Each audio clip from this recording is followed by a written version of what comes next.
Can you show an example of an access list within an asset, how it's updated, and then how that evidence is kept within the platform? Absolutely. One that I use a lot is the one you see on the screen right now called Miro. It's an online whiteboard essentially, but it gives you much more control than that. We use it a lot for wireframing, for even just brainstorming and pulling out ideas.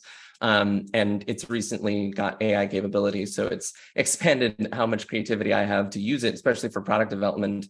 But in that way, you're exactly right. I could have maybe 14 guests and maybe 6 different members, and sometimes those people move back and forth, and they have different license requirements. I'm paying for some, not paying for others. Some people have different access to that application than others. So how do you manage all of it?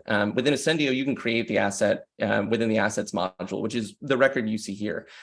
You can either add new from the top, just like before. You can add a new asset on the fly, or if you're here, right, you can immediately see all the assets that you're managing. This is an example of one that I made based on Miro. So it's a SaaS application, it's online.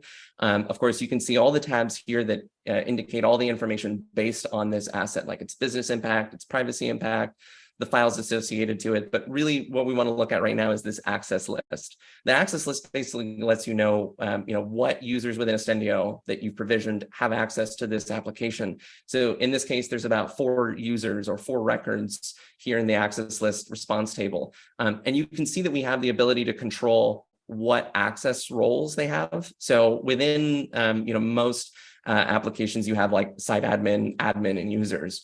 But that's not true for all applications. There might be a content creator, a content editor. There might be a specific access role that's unique to that application you have, that's different from others. So being able to go to, for example, your system settings, when you scroll down to the bottom of role management settings is where you can configure roles for the entire platform. When you're here, you actually can then go to the access lists and be able to change all of the different roles that you have available in any asset, so that if I needed to manage the access role, and even from right here, I can see a full list of all these users. I can actually then create a new role from here and be able to then choose it from this dropdown so that it's unique to this asset. But then also, as I'm updating and adding users, it's inherently accurate to that asset. So I'm not just adding, let's say system admin, when system admin doesn't exist in Miro, right? So it's accurate to that list. And then when you're offboarding and onboarding users, it's going to make those changes for you here. So if you're making those changes within an offboarding or onboarding ticket, the system will take that action for you. Actually, one of the best ways to do that is by looking at a system access request ticket. A system access request ticket actually allows you to make those changes, whether you're granting access or whether you're revoking access to a user for that asset. So you just saw me go to basically create a new ticket. I'm actually here at our system templates. So this is already pre-created for you. If you just go to system access request, for example, it'll already create the ticket for you. Because I'm creating it actually from this asset, it's going to automatically select that for me. And it's basically going to create the ticket to say, someone is requesting access or someone needs to be revoked access from this asset. So from here, I can basically choose that Miro application that you saw here. And then I can choose, well, who's requesting the access, or who needs to be removed from that access.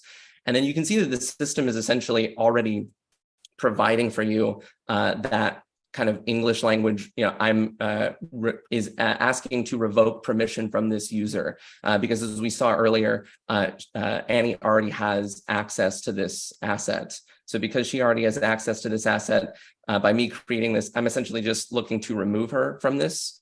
And then all I need to do is assign the owner of that asset, which is me. If it wasn't, I would select that owner. The system will automatically do that for you.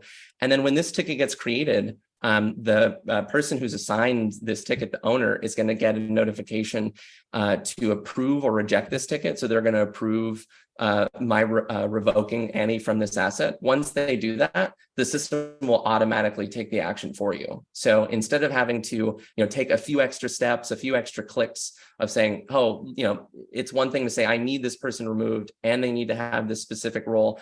I can actually just from here approve this ticket. It's going to remove that access.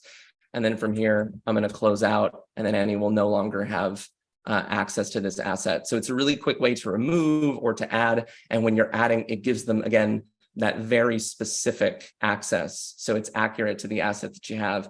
I just have to refresh. And then now you'll see Annie's removed from there. So if I wanted to add somebody else, it's basically going to make sure that it chooses from this list here. So it's a really quick and easy way. The tickets really help to support that. But of course, when you're onboarding and offboarding, that's going to really set the first ticket to take action on.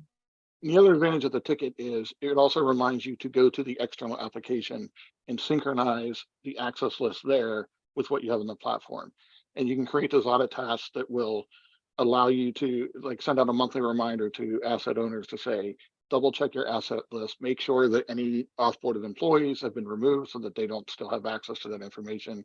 Very critical to a strong security program, maintaining access to all those assets, not just internal, not just hardware, but external as well.